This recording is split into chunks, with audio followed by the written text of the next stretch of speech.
Party പറഞ്ഞാൽ കോട്ടയത്ത് മത്സരിക്കുമെന്ന് കേരള കോൺഗ്രസ് നേതാവ് പി.സി. തോമസ്. മുമ്പ് മത്സരിച്ചതിനാൽ മണ്ഡലം തനിക്ക് പരിചിതം. സ്ഥാനാർത്ഥിയുടെ പ്രായമല്ല, വിജയസാധ്യതയാണ് നോക്കുന്നതെന്നും പി.സി. തോമസ് 24-നോട് പറഞ്ഞു.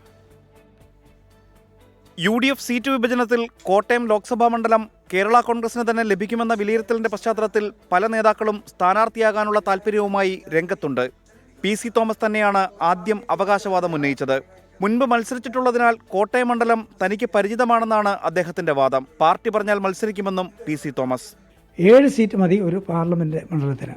അപ്പോൾ 10 സീറ്റ് മത്സരിച്ച ഒരു കക്ഷി എന്നുള്ള നിലയ്ക്ക് ന്യായമായിട്ടും കേരള കോൺഗ്രസിന് ഒരു അർഹതപ്പെട്ട ഒരു സീറ്റാണ്. പാർട്ടിയല്ലേ തീരുമാനിക്കുന്നത്. പാർട്ടി തീരുമാനിച്ച് പാർട്ടി പറയുകയാണെങ്കിൽ പാർട്ടി പറയുന്നത് കേൾക്കുന്ന ഒരാളാണല്ലോ പാർട്ടിക്കാരൻ. ഞാൻ അങ്ങനെ ഒരാളാണ്. സ്ഥാനാർത്ഥിയുടെ വിജയസാധ്യത മാത്രമാണ് പാർട്ടി പരിഗണിക്കുന്നത്, അല്ലാതെ മുതിർന്നയാളാണോ ചെറുപ്പക്കാരനാണോ എന്നല്ലെന്നും പി.സി. തോമസ് പറഞ്ഞു.